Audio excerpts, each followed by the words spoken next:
Muy buenos días, amigos, representantes de los medios de información. Pues les damos la bienvenida para iniciar esta rueda de prensa de la International Chamber of Commerce. Y pues quiero darle la palabra a Jessica González Pérez, directora general de ICC México, para que nos presente al presidente. Muchísimas gracias, Renato. Pues nuevamente, bienvenidos.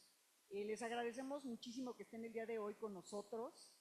Es un gusto siempre tenerlos y convocarlos y poder tener la oportunidad de platicar con ustedes. El día de hoy les estamos invitando porque en este proceso que hubo y que abrió el gobierno de México hacia las consultas, hacia todas las partes interesadas o que tuvieran algo que aportar en relación a la revisión del TEMEC, ICC México, la International Chamber of Commerce México, se dio a la tarea de convocar a sus empresas asociadas, a nuestros expertos, para poder presentar nuestra visión sobre lo que nosotros considerábamos que sería importante en la revisión del TEMEC. El documento completo se los vamos a enviar. Renato nos va a hacer favor de enviarlo posteriormente, pero básicamente ese es el propósito de este evento. Les recuerdo un poquito a quienes aún no nos conocen quiénes somos. Somos la International Chamber of Commerce México. Nuestra sede está en París, Francia. Tenemos, así como hay un ICC México, hay 170 oficinas más o representaciones más en todo el mundo de la ICC. Existimos desde 1919, es decir, tenemos más de 100 años de existir. Somos el único organismo que tiene un asiento en la Asamblea General de las Naciones Unidas, junto con la Cruz Roja. Por lo tanto, somos el único organismo del sector empresarial con esta posición dentro de la Asamblea General de las Naciones Unidas. Participamos con ellos como organismo también consultivo de sus órganos especializados y bueno, tenemos relación con otros organismos o foros relevantes como son el Business 20, el G20, el Banco Mundial, la Organización para la Cooperación y el Desarrollo Económico. Agrupamos a más de 45 millones de empresas en todo el mundo y lo que nosotros hacemos es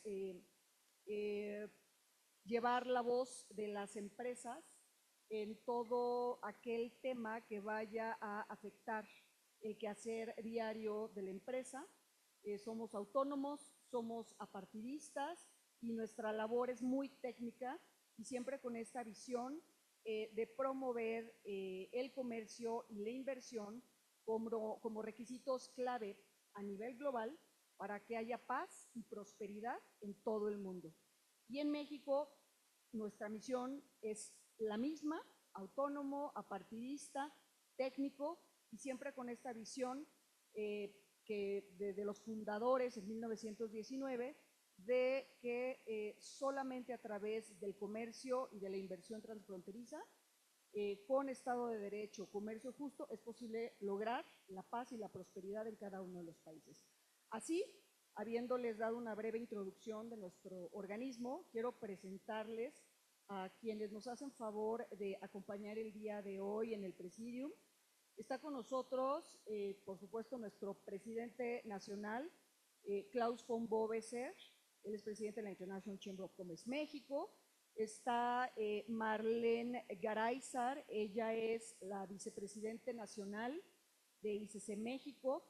Agradecemos la presencia del licenciado David Hurtado Badiola, vicepresidente de la Comisión de Comercio y Políticas de Inversión.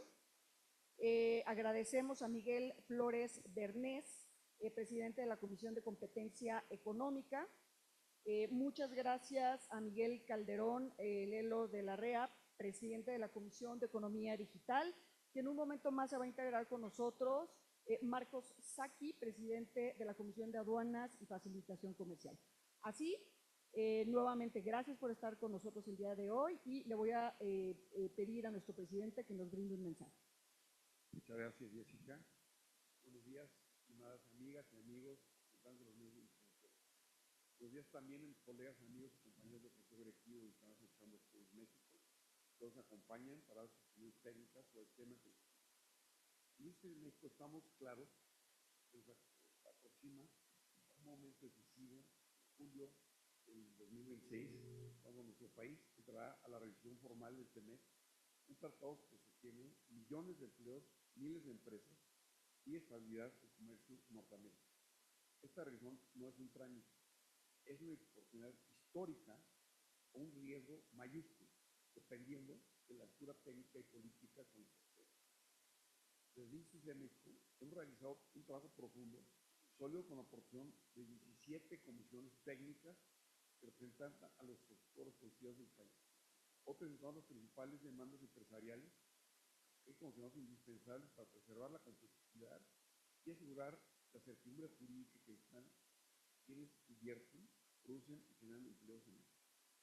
Permítanme destacar los puntos sencillos. Primero, la cláusula de caducidad. Existe el riesgo de que la sunset clause pueda modificarse de forma que el tratado define automáticamente el periodo de transición, el cual sería devastador para las cadenas productivas de nuestra nación.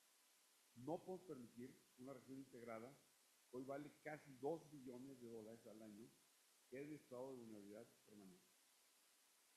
Segundo, la solución de controversias y protección a la legislación. Las reformas al Poder Judicial y a la Ley del Paro en general entre los inversionistas extranjeros y México debe garantizar un marco jurídico estable. Sin incertidumbre no hay inversión. Sin inversión no hay empleo. Si no hay empleo no hay bienestar. Tercero, el comercio digital, el nuevo corazón de la economía global. El artículo 19 del TEMEC debe protegerse a toda costa porque no podemos poner en riesgo el libre flujo de datos, el cifrado con innovación tecnológica, ya que la integración digital de Norteamérica es esencial para competir con Asia, con China y con Europa. Cuarto, las aduanas donde pedimos evitar su regulación y fortalecer la ventanilla única para no frenar las operaciones de miles de empresas. Quinto, el sector energético. México necesita un capítulo energético trilateral con reglas claras para el comercio electrónico, electromovilidad y energías limpias, puesto que la transición energética no es opcional.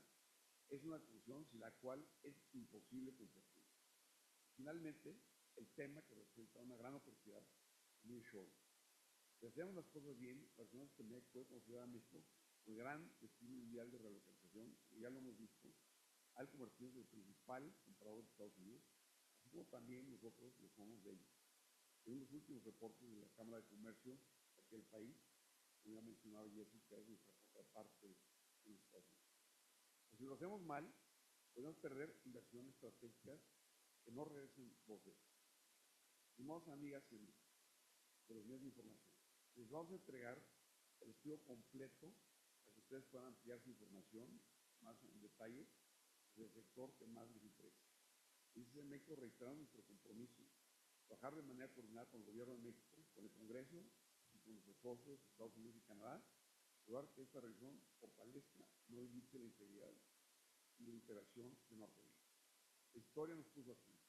Hoy nos toca defender el crecimiento, la inversión y el futuro económico. Muchas gracias. Paso ahora la palabra a... Le vamos a pedir ahora a nuestra vicepresidente nacional que haga uso de la voz. Muchas gracias, Jessica. Gracias, Klaus. Buenos días, miembros de la prensa. Agradezco mucho la oportunidad de dar unas palabras breves sobre este importante estudio que estamos presentando el día de hoy. Nosotros desde ICC consideramos que la revisión del TEMEC es una oportunidad, como bien dijo nuestro presidente, si lo hacemos bien. Va a ser una oportunidad muy decisiva para que México fortalezca su competitividad y modernice las reglas que guían nuestra relación con América del Norte. Desde la ICC México, hoy les estamos presentando a ustedes una visión que hemos construido desde la experiencia empresarial y técnica, con propuestas que buscan elevar la certidumbre, impulsar la innovación y asegurar que nuestras empresas compitan en igualdad de condiciones. Este es el momento de orientar el rumbo económico del país con claridad y visión de futuro. Y confiamos en el trabajo realizado por las 17 comisiones que mencionó nuestro presidente y los diferentes grupos de trabajo que hemos integrado en ICC México y que se presentan en las páginas a las que tendrán acceso en un momento más. Este trabajo atiende las inquietudes sobre el funcionamiento del TEMEC, las alertas sobre riesgos y sobre todo las propuestas para mejorar el tratado. Y estamos muy confiados en que nuestras propuestas van a ser de gran valor para guiar al Gobierno de México con las mejores herramientas para llegar a la revisión del tratado bilateral en julio de 2026. Con esto honramos el compromiso que mueve a la International Chamber of Commerce desde su fundación, como decía Jessica, en 1919, al crear herramientas de apoyo a los gobiernos locales para crear las condiciones que les permitan tomar las mejores decisiones en etapas críticas y al mismo tiempo facilitar al comercio, la inversión y asegurar la operación de las empresas y los negocios transfronterizos. Le voy a dar la palabra ahora a mis compañeros que son los expertos técnicos que crearon en conjunto en un trabajo, la verdad, bastante muy concienzudo, muy fuerte, pero sobre todo muy rico en experiencias, y le paso la palabra a ellos para que compartan con ustedes un poco más del contenido de este documento. Muchas gracias. Gracias a nuestra vicepresidenta nacional, Marlene Garayzar. Le vamos a pedir al vicepresidente de la Comisión de Comercio y Políticas de Inversión, David Hurtado Badiola, que haga uso de la voz, por favor. Gracias, Jessica, Klaus, buenos días, Marlene, compañeros de la prensa, un gusto estar con ustedes otra vez. Yo quiero mandar un mensaje de que sea positivo, ¿no? Porque estamos en momentos muy difíciles como país y tenemos que ver hacia adelante positivamente. Aquí en ICC tenemos algunos 20, 30 años viendo desde el desarrollo del Telecán. El Telecán, como ustedes sabrán, se firmó en 94, tiene ya un rato ahí, y después en 2020 estuvo amenazado de desaparecer con la llegada del presidente Trump, que no lo quería. Se logró, o sea, se tuvo un gran logro, ese es el gran mensaje positivo. El gran logro fue que se firmó un nuevo tratado mucho basado en un 80% en el Telecán. Eso debemos de celebrar. Y debemos de celebrar a pesar de todas las carencias y a pesar de que se dejaron muchos sectores atrás con estos tratados, debemos celebrar que ningún otro país en el mundo tiene la oportunidad que tiene México, con la frontera con la potencia número 1 y la economía más grande del mundo, de vender bienes y servicios al principal comprador del mundo. Ese es en sí mismo una oportunidad para desarrollar cualquier empresa, cualquier persona de cualquier ciudad o de cualquier estado de este país, pero hay que trabajar en ello, ¿no? Entonces, nuestra Comisión de Comercio e Inversión está enfocada a detectar cuáles son los temas más importantes que obstaculizan ese desarrollo de cada micro, mediana o gran empresa. Entonces, hemos identificado dos tipos de obstáculos que tiene nuestro país para aprovechar como nadie esas ventajas. El primer tipo de obstáculos son materiales, y ahí se requiere mucha inversión, como decía Marlene, y hay que atraer capital para que haya mejores carreteras, para que haya más seguridad, para que haya el elemento básico de cualquier economía, que es la energía, en cualquiera de sus formas, sobre todo eléctrica, gas, hidrocarburos. Esas son tareas materiales que tenemos que hacer sí o sí para que haya inversión, si no, no va a haber inversión. Y son muy difíciles porque todos los países requieren mucho capital y eso está muy peleado, digamos, en el mundo. Pero lo que sí podemos hacer, y en esto queremos hacer mucho énfasis, es hacer nuestra tarea de hacer bien lo que nos toca hacer bien y que no nos cuesta dinero. Y se llama principalmente facilitación comercial. ¿A qué nos referimos? A que si un país quiere atraer inversión, tiene que darle facilidades, no solo a sus inversionistas extranjeros, sino a los locales. ¿A qué nos referimos? A que los negocios fluyan, a que no cueste trabajo constituirse en México. En otros países en un día está constituir una empresa y aquí puede tardar meses, y luego el registro federal de contribuyentes, y luego el permiso de importadores, y luego el de sectores específicos. Yo llevo 30 o más años en comercio exterior y cada vez encuentro más instrumentos que obstaculizan el permiso, el aviso. Claro, tenemos fantasmas que China y que Asia, pero cualquier exportador e importador en este país vive un calvario para obtener sus permisos y para que fluya su inversión. Y eso está en nuestras manos, eso está en nuestras manos, facilitar ese comercio, hacer una ley aduanera más amigable o corregir lo que se hizo mal a través de un reglamento para que haya facilidad. Está bien meter en orden a los agentes aduanales, pero también hay que hacer o ver principalmente para que fluya el comercio, y eso no se está haciendo muy bien, honestamente. Las empresas maquiladoras, que son el sustento de gran parte de las exportaciones, están siendo sujetas de obstáculos. Sus permisos se atoran, ya no hay comunicación, ya no fluye tanto la comunicación. Eso sí nos toca corregirlo, ¿no? Y bueno, lo que nos toca también es tener una agenda muy completa, y se está haciendo, de negociación. ¿Qué temas sí podemos negociar? Obviamente los importantes, que son los aranceles que ya estamos pagando en acero, en aluminio, en cobre y automotriz. La industria automotriz, que es la base de la exportación mexicana, debe de pelear mucho para que las reglas de origen que Estados Unidos no ha respetado adecuadamente, ya no tiene un panel de solución de controversias y a la fecha sigue sin cumplirse la orden de panel a cabalidad. Tenemos que pelear mucho eso, y tenemos que pelear también que haya un capítulo de inversión, de protección de inversión real y genuino como se tenía en 94. El TEMEC vino a cambiar ese capítulo de inversión para hacer más difícil al inversionista extranjero reclamar alguna violación a su inversión. Entonces, esas son nuestras propuestas. Creo que hay muchas tareas por hacer, pero una gran oportunidad que no se circunscribe al TEMEC. Tenemos que hacerlo como economía porque ese es el futuro. Muchas gracias.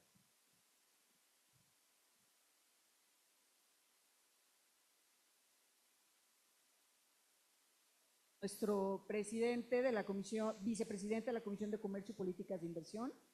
Y le vamos a pedir a Miguel Flores Bernés, presidente de la Comisión de Competencia Económica, que haga uso de la voz. Muchas gracias, muy buenos días a todos y todas. Es un gusto estar con ustedes. Bueno, uno de los principales problemas que afectan el desarrollo de México son los monopolios. Y evidentemente los monopolios afectan a toda la región. Por eso necesitamos autoridades técnicas que apliquen la Ley Federal de Competencia, bueno, la Ley de Competencia en toda la región de manera técnica, no política, pero de manera muy sólida, de forma tal que la economía pueda funcionar. Entonces nosotros hemos hecho un estudio de cómo podemos aprovechar esta discusión del Tratado de Libre Comercio. Como ustedes saben, además, la Ley de Competencia en México nació con el Telecán. Nosotros no teníamos una ley de competencia. Estados Unidos, la primera ley de competencia de Estados Unidos es de 1890. Y nuestra primera ley de competencia es de 1992. Nosotros llegamos 100 años tarde a tener una ley de competencia, y en mucho explica la diferencia de desarrollo económico entre los dos países, Estados Unidos y México.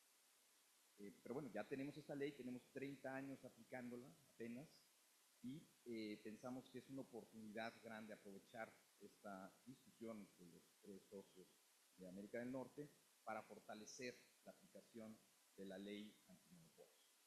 ¿Qué es lo primero que estamos sugiriendo? Estamos sugiriendo que las leyes nacionales antimonopolios pues sancionen las prácticas anticompetitivas y promuevan la competencia, la eficiencia económica, la innovación y el bienestar del consumidor. Aquí el centro está en la eficiencia económica, que el proceso de competencia se dé sin que haya favoritismos para una empresa frente a otra, y combatiendo nuevamente los monopolios, que lo que hacen es reducir el abasto en los mercados y subirle los precios a todos los consumidores en la región de nuestra norte.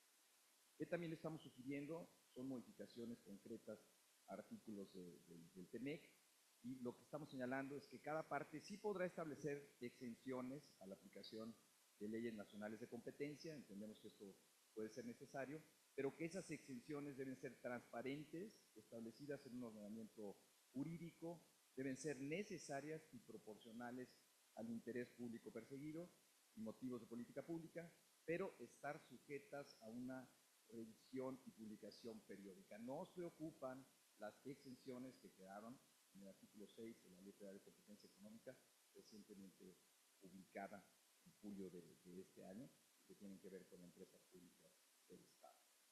También pensamos que es muy importante tener un árbitro técnico e independiente en los tres países que aplique nuevamente decisiones técnicas para que haya competencia, pero que no se vuelva un instrumento político. Y para eso pensamos que debería modificarse también el TEMEC para que cada parte mantenga una autoridad, autoridades nacionales de competencia, garantizando su autonomía técnica. Subrayo esto.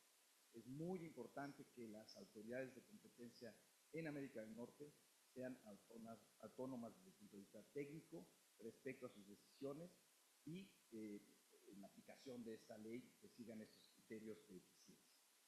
En materia de protección al consumidor, también estamos sugiriendo un cambio que parece sutil, pero que es importante, en el artículo 21.4 del TEMEC, para que diga que cada parte adoptará y aplicará leyes efectivas para prohibir actividades comerciales fraudulentas y engañosas, tanto en entornos físicos como digitales, ahorita se hablará más sobre el tema digital, garantizando la protección integral de los consumidores en América del Norte. También actualmente el capítulo de competencia no está sujeto a las reglas de solución de controversias entre los tres países, está exento tanto del capítulo 14 de inversión, no se pueden iniciar procedimientos inversionistas Estado por la violación al capítulo de competencia, y también del capítulo de solución de controversias Estado-Estado, el capítulo 31. Nosotros pensamos en la ICC que sí debería estar sujeto a estas disciplinas para que cualquier violación al capítulo de competencia también pueda ser discutido por los inversionistas que sean afectados o también entre los estados para que se haga cumplir este capítulo. Muchísimas gracias. Muchísimas gracias a nuestro presidente de la Comisión de Competencia y le vamos a pedir a Miguel Calderón, presidente de nuestra Comisión de Economía Digital, que haga uso de la voz. Sí, muchas gracias, Jessica. Buenos días, Claudio. Buenos días a todos, a mis colegas. El tema de economía digital trata sobre el Internet, sobre servicios y plataformas digitales, sobre temas de telecomunicaciones. La economía digital es un habilitador para todos los demás sectores. Es un habilitador para la productividad y la competitividad de los países. Es un habilitador para el desarrollo personal, para cada uno de nosotros.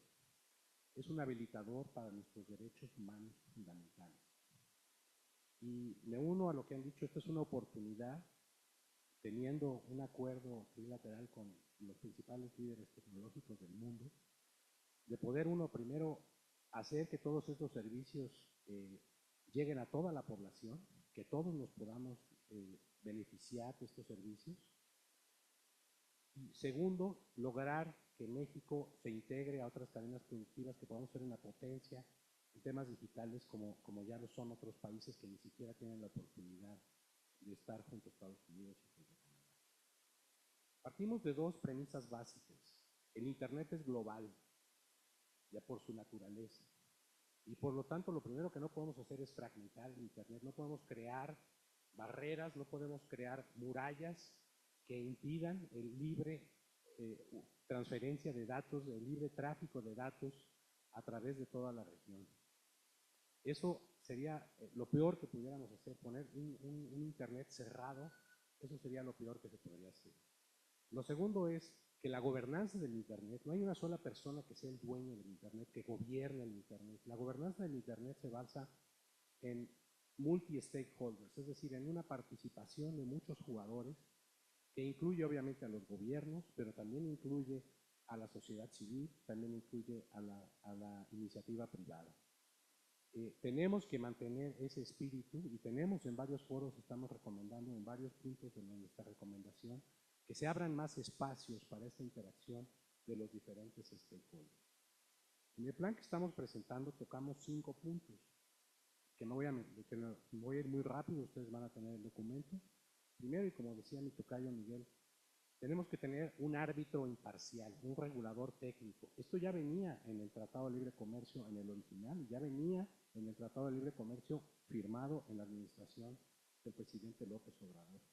Tenemos que asegurar también una neutralidad competitiva, es decir, que ninguna empresa tenga beneficios artificiales sobre otra, ya sea pública o privada. No podemos crear un esquema donde se favorezca a una empresa o a un sector sobre otro. Y tenemos que tener una competencia efectiva, como también mencionaba Miguel. En los temas de servicios digitales, pues si las telecomunicaciones y el Internet es un habilitador, no les podemos poner impuestos específicos a esos servicios. Todos tenemos que pagar impuestos, todas las empresas tienen que pagar impuestos. Pero si tú quieres promover un servicio, no le puedes poner impuestos especiales como si fuera alcohol o como si fueran cigarros. Y hoy tenemos ejemplos de que hay impuestos especiales para la conectividad y para el uso de servicios digitales. Tenemos que desarrollar infraestructura crítica. El tener una buena economía digital implica tener data centers, implica tener buenas redes de telecomunicaciones, implica tener 5G. Todo eso, como aquí nos mencionó David, necesitamos reglas claras, certidumbre, promoción a la inversión. Tenemos que impedir bloqueos de plataformas, que cualquier autoridad pueda bloquear una plataforma o pueda investigar a una persona, pueda extraer sus datos personales sin una orden judicial, sin un debido proceso. Eso también estaba ya en el tratado firmado. Tenemos que promover safe harbors, que les llamamos puertos seguros. Oye, una empresa, si no sabe cómo cumplir, porque es una regulación que cambia día a día, es un entorno que cambia día a día, bueno, oye, si cumples esta serie de cosas, estás bien, estás en un puerto seguro, estás en un safe harbor, que le llaman los americanos. La economía digital es un habilitador de derechos fundamentales y por lo tanto tenemos que homologar y seguir las mejores prácticas en la defensa de datos personales, en la defensa de nuestra privacidad, en los temas de ciberseguridad, que sabemos que viene una ley. México no puede ser autónomo y crear una ley de ciberseguridad propia que no esté empatada con lo que se están haciendo en otros países, porque los ataques de ciberseguridad van a venir de otros países. Y insistir nuevamente en el libre flujo de datos transfronterizos. En el tema del espectro radioeléctrico, el espectro es un insumo esencial para las telecomunicaciones. El espectro no vale nada, si no hay inversión que vuelva ese espectro en servicios de telecomunicaciones. Tener en el cajón espectro, porque es muy caro y nadie lo quiere comprar, es la peor estrategia que podemos tener. Y aquí se ha escrito muchísimo, tenemos que seguir las mejores prácticas internacionales en tanto la gestión, asignación y determinación del costo del espectro. Y finalmente, como ya habían dicho, las telecomunicaciones y los servicios digitales es un habilitador del comercio electrónico. 75% de todas nuestras exportaciones están soportadas por el Internet y por servicios digitales. Tenemos que buscar estándares trilaterales de gobernanza y regulación de todos estos procesos, incluyendo los de inteligencia artificial. Tenemos que hacer un reconocimiento mutuo de las certificaciones. Si uno de nuestros socios ya certificó un equipo, ya certificó un software, ¿por qué no tenemos que volver a certificar si somos parte de una región? Y tenemos que homologar y digitalizar todos nuestros trámites para facilitar este comercio. Estas son algunas de las propuestas que se van a encontrar ustedes. Muchísimas gracias a Miguel Calderón y le vamos a pedir a Marcos Sacchi, presidente de la Comisión de Aduanas y Facilitación Comercial, que nos apoye con su mensaje. Muchas gracias, Jessy. Clau, muy parecido a las otras comisiones, nuestros comentarios, nuestras propuestas versan en el sentido de facilitar la operación comercial de las aduanas y evitar endurecer procesos, controles, políticas de comercio exterior que de por sí ya son muy estrictas. En concreto, nuestras propuestas versan en el sentido de simplificar o simplificación normativa, es decir, evitar sobreregulación, evitar duplicidad de procedimientos, ¿no?, a través de las distintas aduanas o fronteras, potenciar el uso de la ventanilla única de comercio exterior, es decir, continuar con la centralización o facilitación de trámites y procedimientos aduaneros, mejorar el capítulo de comercio electrónico, digitalización de las aduanas, es decir, la operación de las aduanas ya debería de ser prácticamente 100% de manera digitalizada, fortalecer la coordinación regional, es decir, nuevamente evitar duplicidad de trámites, de procedimientos, y alertas o preocupaciones que tenemos desde la comisión, y así emitimos los comentarios, el endurecimiento de reglas de origen en el sector automotriz, tal y como ya fue comentado hace unos momentos, la coordinación entre las dependencias, es decir, sí, el evitar duplicidad, incluso triplicidad de trámites y procedimientos es una preocupación muy fuerte, y algo que seguramente ya han escuchado, ¿no? Cambios a fracciones arancelarias, cuotas de compensación y demás contribuciones, igualmente por parte del gobierno mexicano, ¿no? Es una de las alertas que estamos señalando en el documento. Igual, entre otros comentarios, otras preocupaciones e implicaciones que vemos, incluso en el proceso de negociación o revisión, ¿no?, que viene en los siguientes días. Y antes de pasar al espacio de preguntas y respuestas con ustedes, nuestro presidente también nos va a comentar relativo al documento. Sí, bueno, un tema que nos ha preocupado mucho y, bueno, sobre todo ha preocupado mucho a nuestros socios comerciales fue la reforma judicial, misma que alertamos en su momento, según se participó en algunas de las conferencias de prensa que hizo el particular, donde pensamos que era una reforma, pues, digamos, un poquito al vapor, y que no se pudo, sobre todo. Sabemos que en algunos estados, en los Estados Unidos, hay elección de jueces. Los requisitos para quedarse para ser juez requiere experiencia.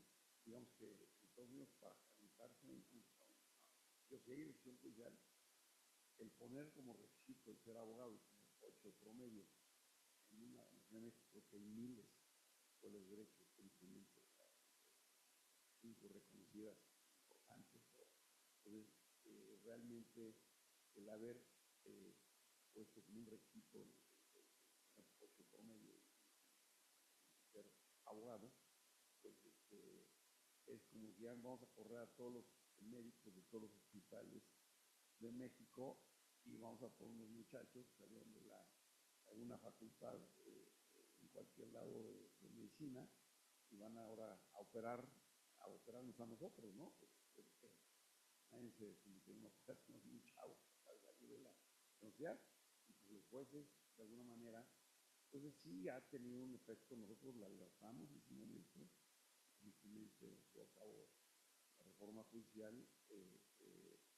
Bueno, ahora obviamente en eso se está trabajando intensamente también la capacitación de los jueces, porque ahora los empresarios han optado mucho por incluir cláusulas compromisoras de arbitraje, contratos para las controversias, pero eso mete ahí un lado que va a ser claro, pues. Entonces, vamos a empezar con la escuela judicial, oficial de operación, una capacitación de 6 meses, iniciamos el próximo año, por ICC, donde vamos a capacitar a jueces.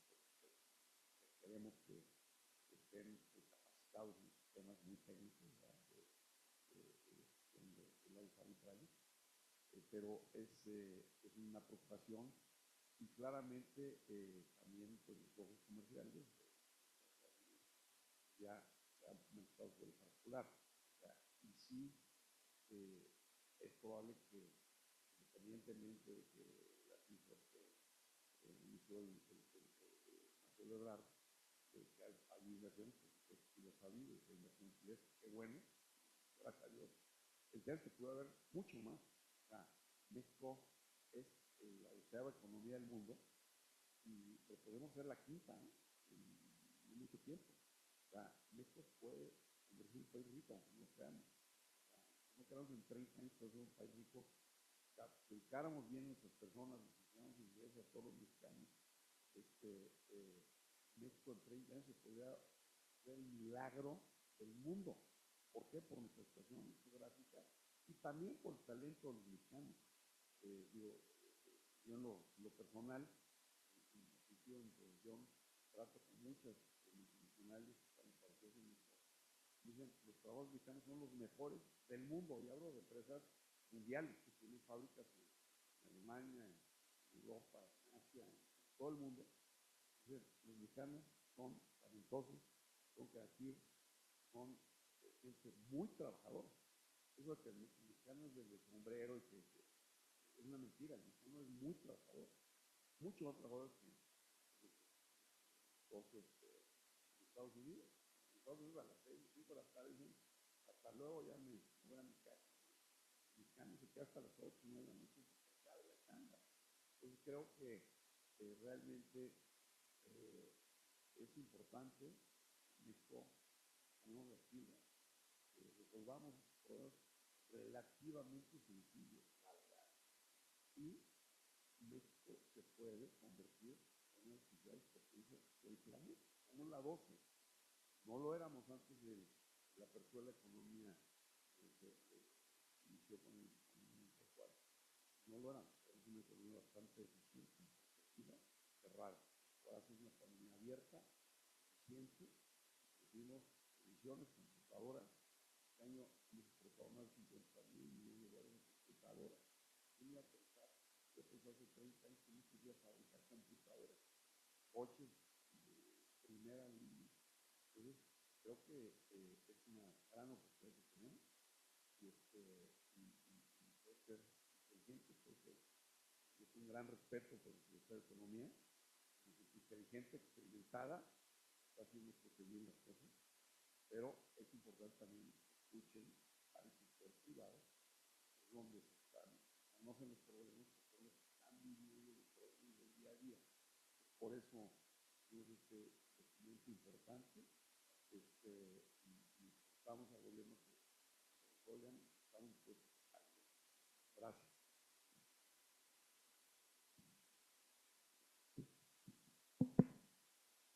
Bien, Alejandro Alegría, de Diario La Jornada, por favor.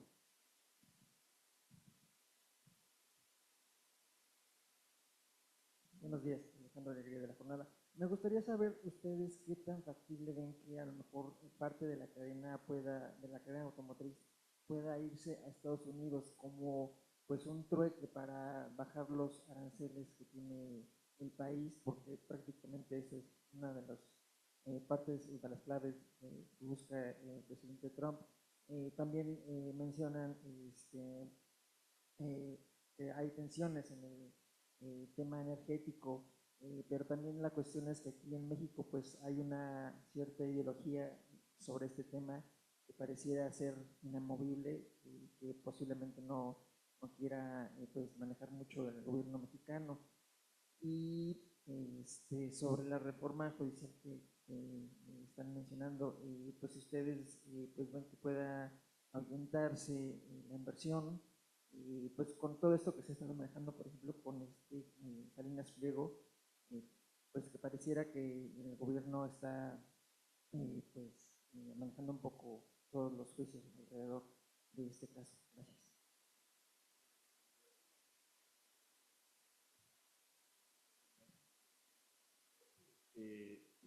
El mover la industria de autopartes a Estados Unidos es un proceso tarda años. Años. Digo, es irónico, pero montar una planta, capacitar los trabajadores, y aparte no hay tantos trabajadores en Estados Unidos, hay problemas de encontrar la gente capacitada. El problema que está haciendo la región ineficiente. No es que efectivamente el presidente Trump es lo que quisiera, pero no es tan fácil encontrar el personal en Estados Unidos, y aparte montar una planta de estas fue para 3 o 4 años, ¿sí? Entonces, eso es la primera pregunta. La segunda pregunta era el tema energético. Bueno, el tema energético me parece que yo que la presentación vamos a que se ve una nueva apertura, porque en la administración pasada había mucha inversión en el sector fotovoltaico, eólico, de capital mexicano, pero también inversión extranjera. Costosamente, favorablemente, y haberle apostado al petróleo, pues, claramente, va de salida, contaminación, por una serie de cosas. Y me parece que yo creo que está rectificando esa política y ahí vamos, pero creo que va a pasar la palabra a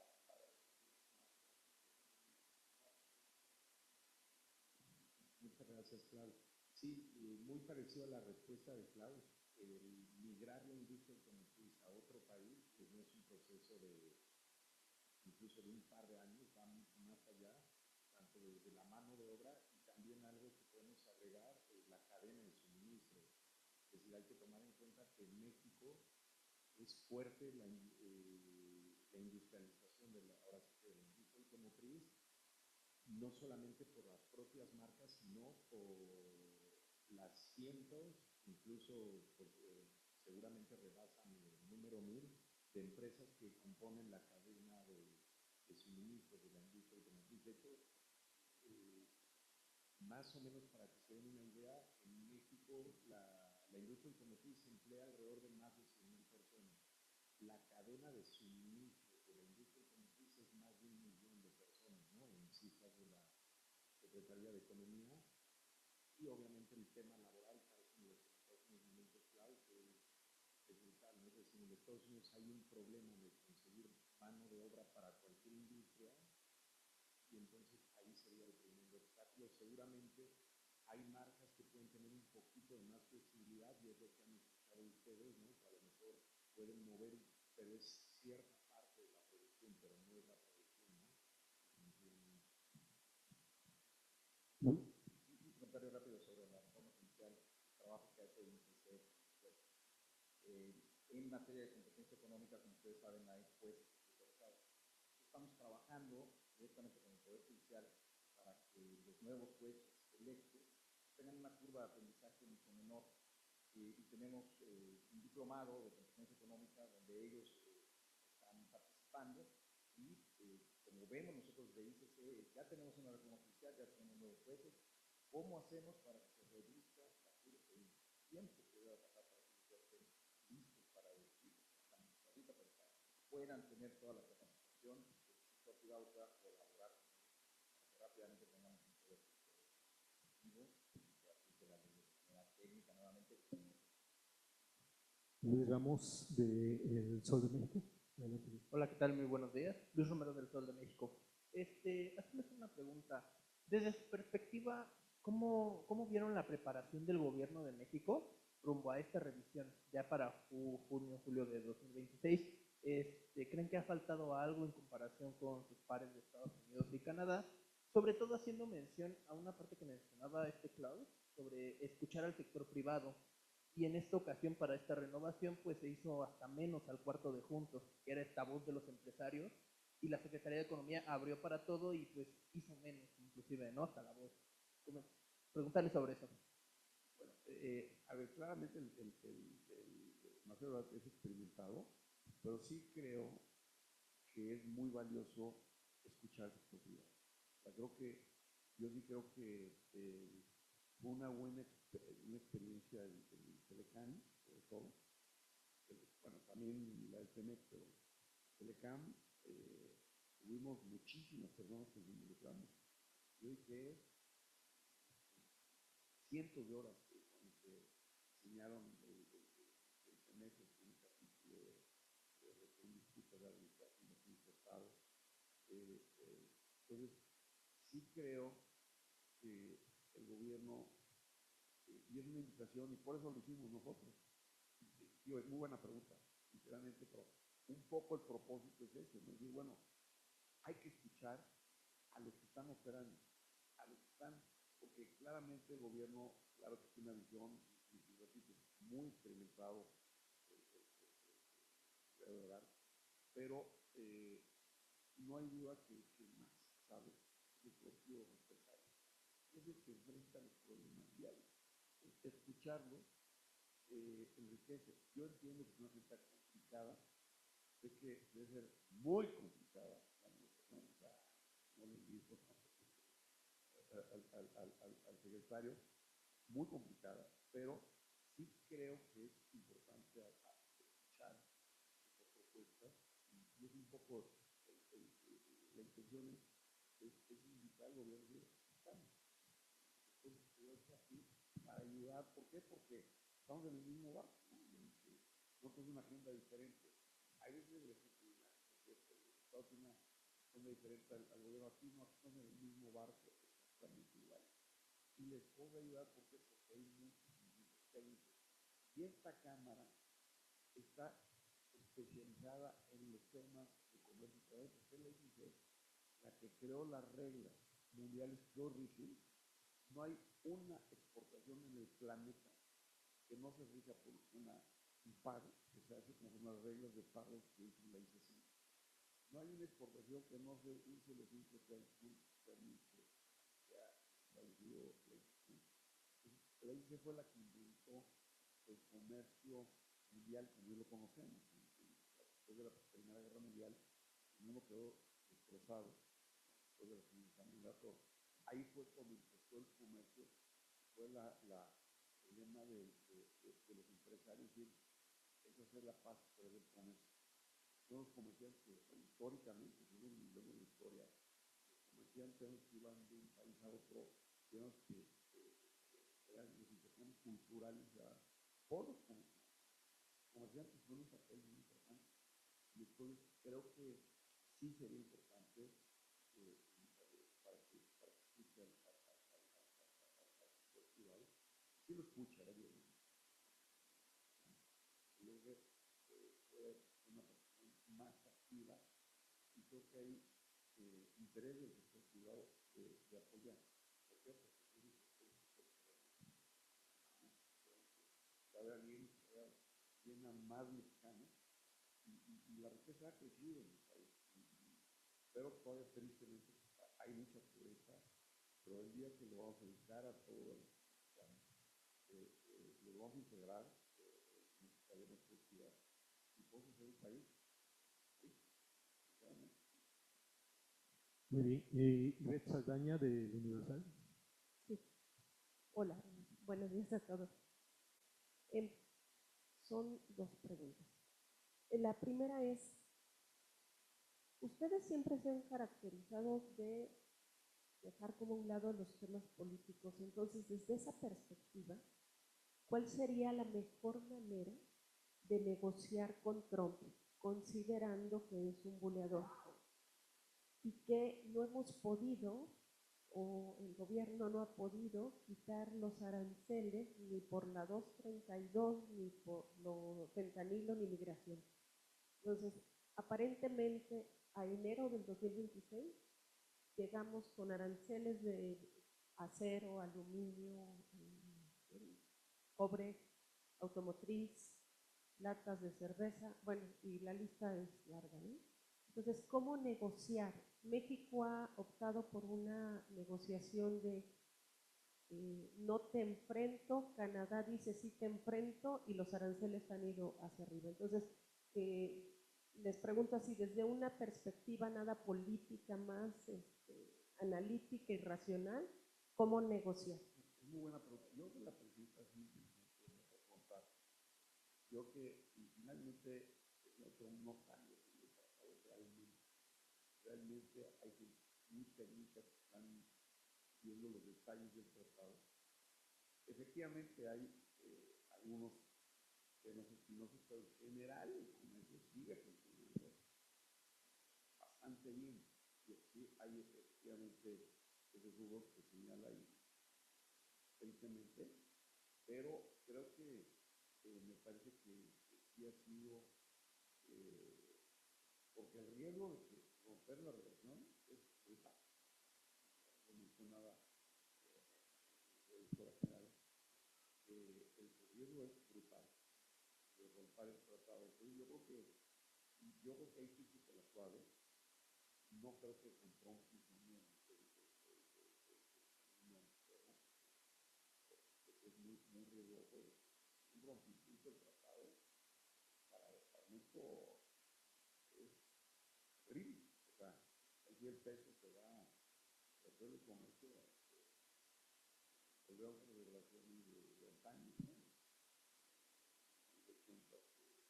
Yo creo que me parece que sí, la presidenta, yo sí creo que lo ha hecho, yo también lo hago. Pero sí creo que el llamado es sí usar también el sector privado. Tiene mucho que aportar. Son los que realmente están viviendo los problemas día a día. Nuestros socios son los que viven los problemas en las aduanas, los que viven en todas las plataformas digitales. Todos esos problemas, muchos de gobierno no están conscientes de la política. Entonces, hay que preguntar a qué se va a operar el comercio, porque el gobierno no importa muy poco. ¿No? Porque muy poco. Importadores son la iniciativa. Oiga, y aprovechando esta parte que está diciendo, entonces, ¿qué sería lo mejor? ¿Que se lleve igual a todo el equipo de funcionarios expertos? Porque hasta ahora, que no han empezado así bien la renegociación, solo va el secretario con un subsecretario. Parece que las cosas van a cambiar un poco por presupuesto y por muchas cosas, pero ¿cuál sería como el ideal? Llevar a todo el equipo, que vaya también el sector privado y como lo decía mi compañero, aunque no haya cuarto de punto, que vaya todo IP y sector público. Organizarlo de alguna manera, ¿no? Llamarle cuarto de punto o como se llame, no se llama cuarto de punto, pero digamos, escuchar o hacerse acompañar del sector privado. Yo que al nivel, que la visión realmente lo he empezado, yo que seguramente lo he hecho bien, pero cuando empieza la relación sí habrá que traer técnicos a los que ustedes están viendo los problemas, porque lo maneja el gobierno, es inteligentísimo el secretario, pero no hay ni un ser humano que pueda abarcar esa cantidad. A nosotros, todas las instituciones, especialistas en tipo, que yo más o menos les un superficial, pero ya cuando hay que traerle el fondo, para uno como especialista. Yo creo que sí es importante y estamos muy a tiempo, pues sí creo que hay que organizar acompañamiento del sector privado. Creo que parte punto a la forma de gusto.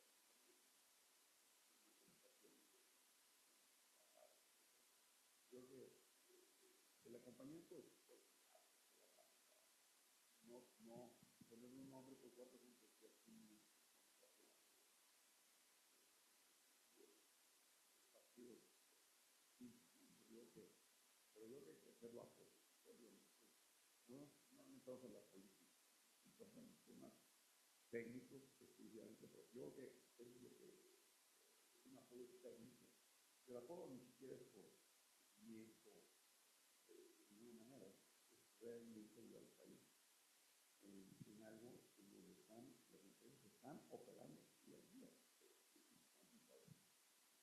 Todos tenemos que estudiar. Estamos en ese proceso.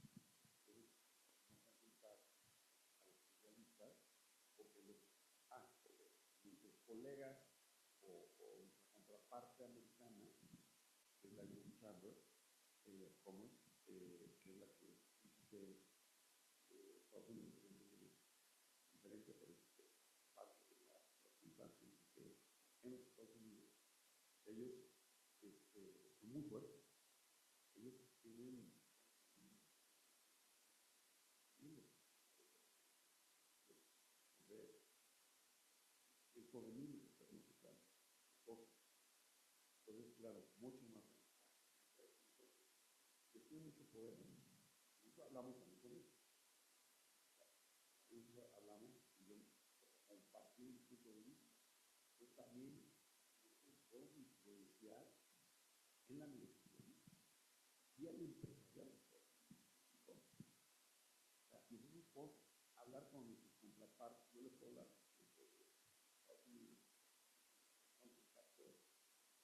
constante, pero oye, este sector nos preocupa, usted cómo lo ven desde el sector privado, y eso ayuda, y le puede ayudar al gobierno, al gobierno le puede ayudar.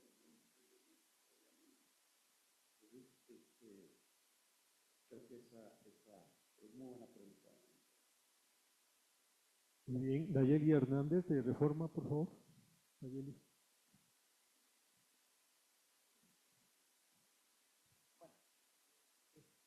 Hola, buenos días. Soy Natalie Rizzo de La Política Online. Quería un comentario de ustedes sobre la propuesta para imponer aranceles a países asiáticos, a China en particular, para, por un lado, la situación de las empresas y, por otro lado, también en este código de renegociación o revisión del TEMEC. Gracias. Sí, con mucho gusto, Natalia. Ha sido un decreto muy controvertido, este que mandó la presidencia el 9 de septiembre, porque abarca más de 1.420 fracciones de productos, ¿no? ¿A qué obedeció este decreto? Bueno, a que hubo una cadena de decretos desde 2023 imponiendo aranceles, si ustedes recuerdan, múltiples productos, acero, aluminio, textil. Después de esos dos decretos, pues, este es el, digamos, el mayor que hay, ¿no? La madre de todas las batallas, digamos. ¿Por qué? Porque además del gran número de productos que hay, son aranceles muy altos. O sea, hay productos que van hasta 50%, 30%, el máximo permitido. Nosotros somos miembros de la OMC, la Organización Mundial de Comercio, que permite un arancel máximo. Pues hay muchos productos que son al máximo permitido, y eso causó mucha controversia. Pero ¿qué hay detrás? Pues este país, todos los países en su comercio tienen intereses encontrados entre los productores nacionales y los exportadores. Entonces los productores nacionales que quisieran pues, que hubiera aranceles para todo y tener el mercado. Pero eso no se puede en una economía ya tan globalizada. Entonces esa disputa es, como decía Klaus, el secretario Ebrard, pues ha de tener una tarea muy, muy difícil, porque por un lado está toda la presión del sector productor, que son muy fuertes, ¿no? Acero, textiles, calzado, juguetes. Y por otro lado, pues está el otro sector exportador. Pero además del sector exportador, Natalia, lo que quiero que reflexionen mucho es que ya somos un país muy diversificado. Es que puede ser una empresa americana o europea operando en México, pero importas insumos de todas las cadenas productivas que existen. Yo tengo clientes que dicen, es que este producto que pongo en mi equipo electrónico no lo fabrica más que Corea o tal, ¿no? Entonces, esas cadenas productivas, y no quiero extenderme a tantos temas técnicos, pero esas cadenas productivas requieren de un sistema sin aranceles. Entonces, ese decreto ha causado mucha controversia, porque al parecer hay productos que entraron y van a causar una disrupción del comercio, van a encarecer productos o escasez de productos, que es lo peor que puede haber para la economía. Y por lo mismo se ha tardado tanto en negociar. Ahorita se está negociando entre economía, captando las ideas, y el Congreso que también está metiendo mano. No sabemos en qué vaya a acabar. Y lo peor es que ha sido un decreto pues un poco en aras de la negociación del tratado, ¿no? Para evitar que después de países sin tratado entren libremente y México se ha utilizado como un trampolín para inundar el mercado americano. Bueno, pues vamos a ver, pero en estos días ya se va a decidir en el Congreso. Muy bien, vamos por cuestiones de tiempo, vamos a hacer dos preguntas más. Isabel Velázquez de la revista Suma y Miguel Ramírez. En un momento. Gracias. tal? Buenos días. Sobre el capítulo de pequeñas y medianas empresas, ¿cuáles son los principales obstáculos que están impidiendo a las pymes mexicanas integrarse de manera más efectiva a las cadenas de valor en Norteamérica? ¿Qué políticas están dentro de la ICC proponiendo al gobierno impulsar para poder remediarlo? Y sobre las reglas de origen en cuanto al sector automotriz, ¿qué métricas proponen también para evaluar el impacto real de estas reglas de origen en el sector automotriz? No solamente a los grandes proveedores, sino a los de menor escala en este caso también, no solamente a los grandes ensambladores. Gracias.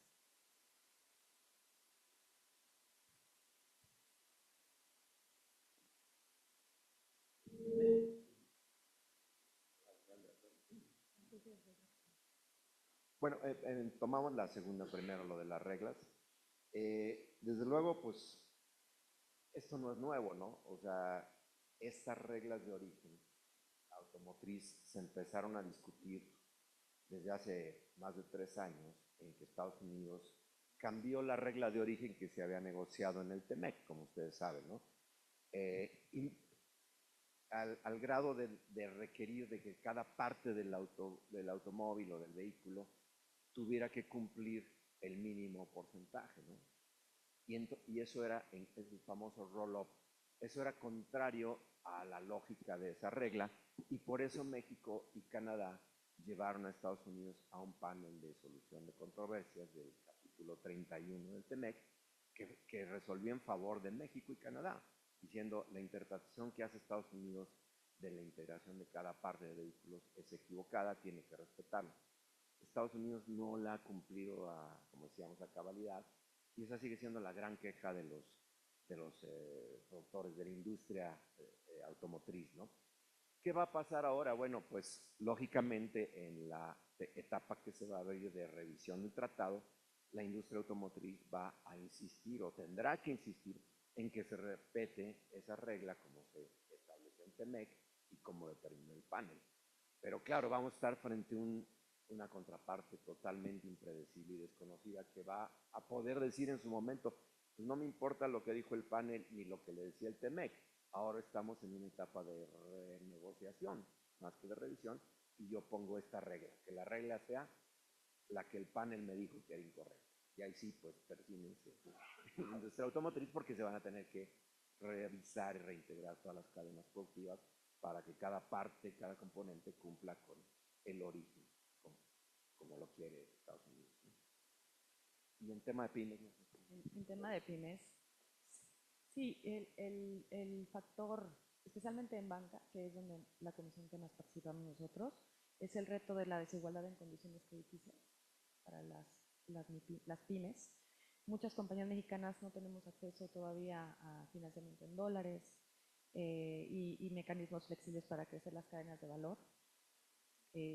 Y eso limita mucho nuestra capacidad de volvernos empresas exportadoras, de innovar y también de ser participantes importantes en nearshoring. Entonces, desde el lado de la banca vemos esa como una oportunidad que ya está siendo parte del Plan México, trabajándose también con la ABM para que haya más crédito a las pequeñas y medianas empresas.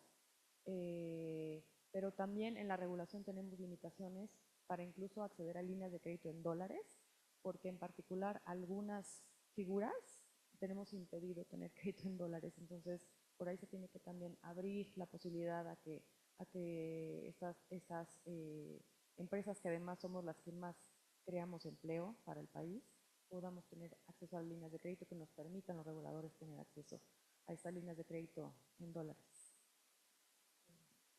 Gracias, Marlene. No sé si había alguna última, ¿no? Sí. Por favor. Buenos días. Miguel Ramírez, de Dinero, Negocios y Finanzas. A mí me gustaría saber si ya les dijeron en la parte del gobierno federal que no van a estar presentes durante la negociación, o todavía no se sabe cómo va a ser ese proceso de renegociación. No nos han dicho, ¿eh? O sea, ya mandamos el documento, muy bonito, ¿dónde está? El documento ya se lo mandamos, lo tiene el secretario y su equipo, obviamente. Yo creo que yo sé que están ocupados, obviamente.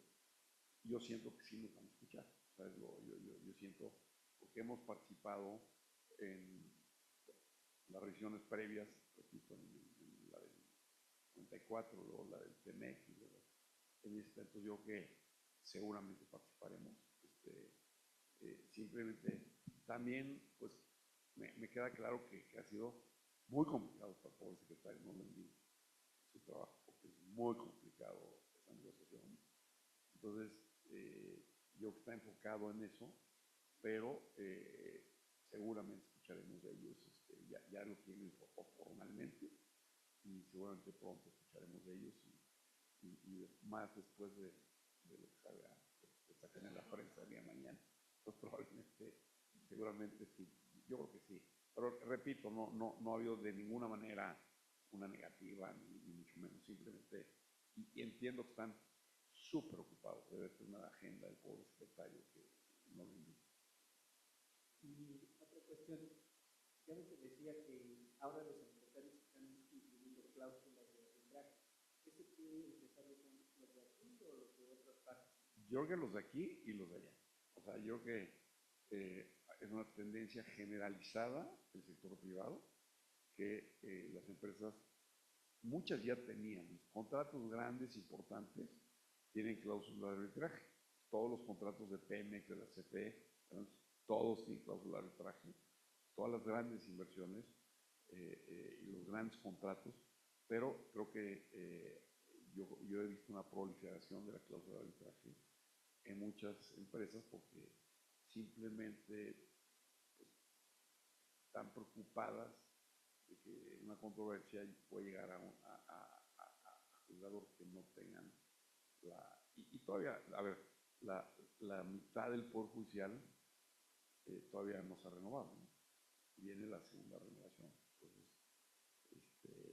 es preocupante, porque digo, si ya renuevan a todos, entonces, digo, por una carrera de juez, empiezan de secretarios, muchas veces de actuarios, luego secretarios, lo van subiendo a juez, o sea, van subiendo en el escalafón poco a poco, van tomando experiencia, como en un despacho de abogados o como un médico, ¿no? O sea, no llegan los pasantes o recién recibido médico a operar, ¿no? Entonces, preocupante que la mitad de jueces no tengan experiencia. Muy preocupante. Muy bien. Última, nada más faltaba la parte de las distribuciones fiscales para el 2026, hablan de una colección directa de plataformas. ¿Eso qué tanto lo ven ustedes como una preocupación?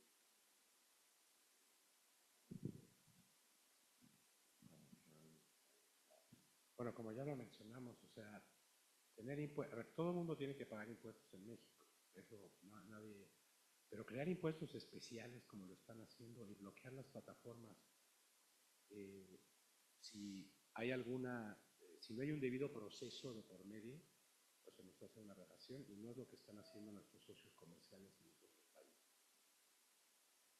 Muy bien. Perdón, a mí se me pasó, no le di la palabra a Nayeli Hernández de Reforma hace rato, entonces todavía tenemos oportunidad. Gracias, buenos días. A mí me gustaría pedirles ayuda para entender qué tan probable o qué tanto riesgo ven sobre la modificación a la cláusula de caducidad del TEMEC, por qué lo ponen sobre la mesa como un riesgo, y por otra parte también me gustaría pedirles ayuda sobre estas inquietudes que mencionan, que va desde aduanas, facilitación comercial, economía digital y sector energético. ¿Cuáles de estas consideran que sí van a ser clave en la próxima revisión, renegociación o lo que vaya a venir con el TEMEC? Y finalmente, pedirles ayuda sobre la coyuntura, lo que vimos ayer sobre los bloqueos y en general estas manifestaciones que se están dando en todo el país. Primero empezaron con agricultores, ahora se suman los transportistas. Este tipo de manifestaciones, ¿qué impacto pueden tener en la próxima negociación que se dé pues con los socios comerciales en conjunto? Gracias. Sí, muchas gracias, Arely. Lo de la cláusula de caducidad fue algo que no gustó a nadie, ¿no? Pero que que fue un mal necesario, digamos, fue algo en lo que México tuvo que ceder. ¿Por qué? Porque es contra toda lógica que si tú negocias un tratado de libre comercio, y máxime que ya era un tratado que tenía casi 30 años de vigencia, que ya sabíamos con quién estábamos, qué problemas había, es ilógico que se pusiera un término, ¿no? Y con una cláusula muy sui generis, ¿no? Vamos a que este dure 16 años, pero lo podemos revisar en cualquier momento, lo podemos cancelar en cualquier momento. Entonces, ¿qué caso tiene ponerle a tu arrendamiento 50 años si mañana te lo puedo dar por terminado? ¿Sí? Entonces, lo que se diseñó fue algo así intermedio que se va a revisar si conviene los 16 años, inclusive ahora en esta renegociación de julio del próximo año, pues se podría decir, ya no queremos estar 16 años, ya quiero el divorcio. Entonces, ¿ahí qué va a pasar? Pues bueno, va a seguir vigente por 6 años, pero cada año se va a decidir si sí o no. Creo que te confundí más y creo que nos confundió a todos más esa cláusula que no sé de qué mente, bueno, sí sé, pero no les digo de qué mente tan pues, imaginativa salió, pero una imaginación mala, porque ¿para qué haces esos términos, ¿no? Entonces, vamos a rezar, que no nos queda otra, de que en julio no se dé por terminado y que por lo menos se patee el balón hasta que cambien las condiciones políticas, económicas y se diga, pues esa cláusula vamos a cambiarla porque no hace ningún sentido, ¿no? No sé si los temas sociales, bueno, tienen que ver con todos los ámbitos, pero pues yo lo que he visto del maíz es un problema muy difícil que nos va a tener muy preocupados y ocupados porque somos un país muy deficitario en maíz, ¿no? Importamos más de 25 millones de toneladas por año, casi lo mismo que producimos, pero el problema más grave es tener maíz blanco, ¿no? Entonces los que están ahorita en la calle, los productores de maíz, tienen razón porque se les paga muy poco su maíz y quien se lleva más utilidades, pues no quieren ceder. El gobierno está negociando entre las dos partes, pero si no se llega a una negociación que satisfaga a todo ese reclamo campesino, legítimo, ¿no? Vamos a seguir con maiceros en la calle, aunque sea una menor proporción de maíz que consumimos, pues, el 10%. Muy bien, pues amigos. Bueno, no. A ver, los temas sociales son temas delicados que hay que cuidar, obviamente, porque si viene un tema social delicado, no va a ayudar a la negociación, pero no hay, digo, ya es un tema más político que preferimos no meter.